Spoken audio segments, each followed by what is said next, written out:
In this video, I want to talk to you about hybridization. It may sound a bit complex at first, but it's not that difficult to understand.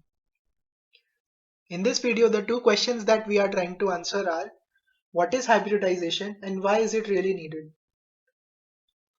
For this video, I will assume that you are already familiar with structure of the atom and a little bit with atomic orbitals. Now, to understand the what and why for hybridization, we first need to understand the motivation behind introducing such a concept. Or in other words, we need to understand the problem that it is trying to solve. So to investigate the problem that it is trying to solve, we'll take an example of methane molecule. In the methane molecule, carbon is attached to 4 hydrogen atoms using single bonds. To understand the bonding in methane, we need to draw the electronic configuration for carbon. Now carbon has an atomic number of 6 and a total of 6 electrons. So we'll start filling up the electrons in the orbitals, starting with the lowest energy orbital first. So the first 2 electrons for carbon would go into the 1s orbital and they would have opposite spins. The next 2 electrons would go into the 2s orbital and they would have opposite spins as well. The fifth electron for carbon would go into either 2px or in 2py or in 2pz. It can go in any of the three. The choice is arbitrary here because all of these three are at the same energy level. So I'll just place the electron in 2px.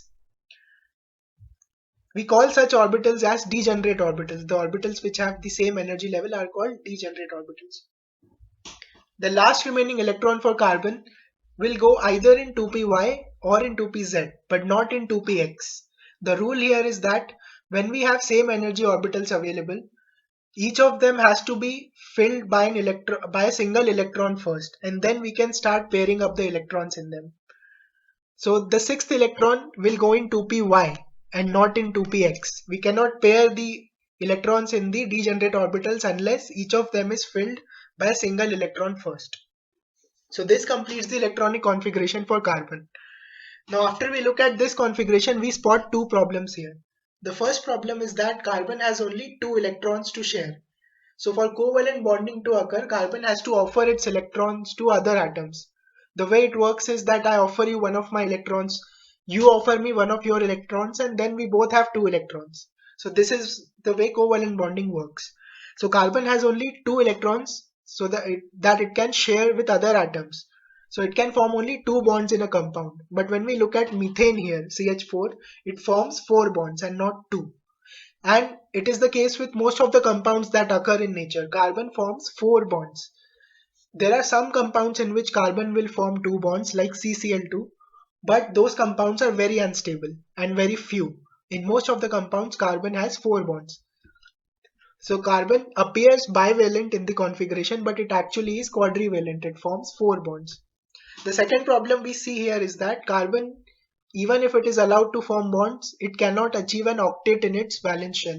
It cannot achieve the magic number of 8 electrons in the second shell. So how do we get around this problem and explain the formation of methane then? So to explain the formation of methane, carbon has to go into a state called the excited state. The configuration that you see here is called the ground state configuration for carbon. Carbon then switches to an excited state. It takes some energy from an external source and it switches to an excited state. In the excited state, 1s orbital stays like that. The 2 electrons in the 2s are uncoupled and one of them is promoted to 2pz. And we are left with only 1 electron in the 2s orbital and 1 in 2px and 1 in 2py. This is the excited state configuration for carbon. Now why would carbon go into an excited state? The reason is that it can form a more stable molecule that way. And that is because it has gained 4 unpaired electrons now. Now with 4 unpaired electrons here, it can form 4 bonds. In the ground state, it can form 2 bonds. So the energy released when forming 4 bonds is much higher. So if a higher amount of energy is released, the molecule that is formed is of very low energy. That low energy molecule is a lot more stable. So it will take some energy for carbon to uncouple the 2s electrons and promote one of them to 2pz. But it will also release more energy when it is forming 4 bonds. So it is energetically favorable for carbon to go into the excited state. So now we have got carbon into its excited state, and now we can study how it will form bonds with hydrogen atom. Now for the next diagram, we'll ignore the 1s orbital. We'll just look at the valence orbital, which is the second shell. So in the second shell, we have one electron in the 2s, one in 2px, one in 2py, and one in 2pz, which is the excited state for carbon. This is the orbital diagram. In the center, I have the carbon nucleus. Surrounding the carbon nucleus, I have the circle, which is the 2s orbital, which contains one electron. On the x-axis, I have the 2px orbital, which has one electron. On the y-axis, I have the 2py orbital. On the z-axis, we have the 2pz orbital. So all of these are the electron clouds. One electron cloud for the 2s, which is the spherical electron cloud, and the dumbbell electron clouds for the p orbitals. Now hydrogen has only one electron in the 1s orbital. This is how hydrogen looks like. Now when hydrogen comes to form bonds with this carbon, it will share the electron clouds of each of the orbitals. So first, let us see, it will form a bond with the 2s orbital here. So this is the hydrogen, it forms a bond here. Just let me correct that.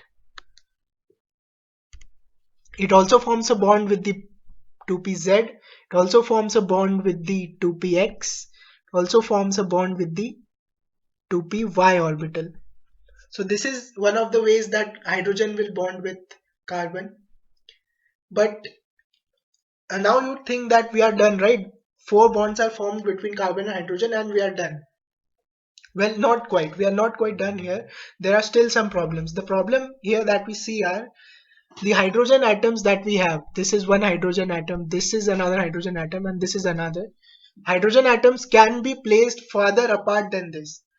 So the stability of the molecule depends on how far are the atoms which are coming to form a bond and how far are the electron clouds, the electrons that are shared. One more factor is that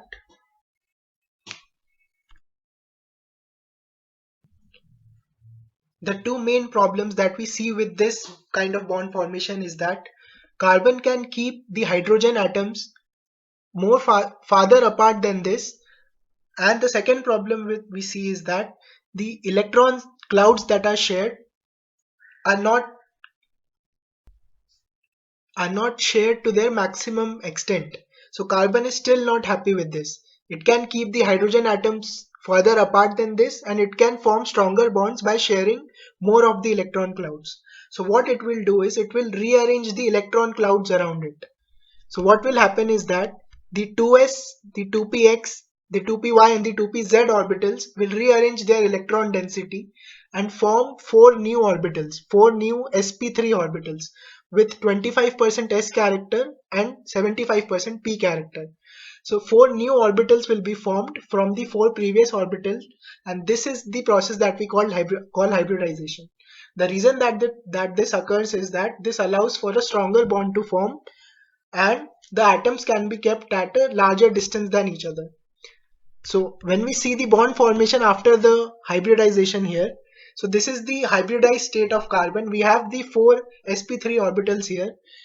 One of the hydrogen atoms can form a bond here, the other can form a bond with this, the other can come here, and the last one can form a bond here. So in this configuration, the bonds that are formed are stronger because the overlap of the electron clouds is larger, and the hydrogen atoms that are there are placed much farther apart, and also the electrons that are shared are at a larger distance than each other. So this angle that you see is 109.5 degrees, but in the previous configuration that we had, the angle was 90 degrees since the p orbitals are at 90 degrees. So to recap, what is hybridization? It is just a fancy term that we use to describe when an atom rearranges its orbitals to form new orbitals. And why does it occur? So that a more stable, less energy molecule can be formed.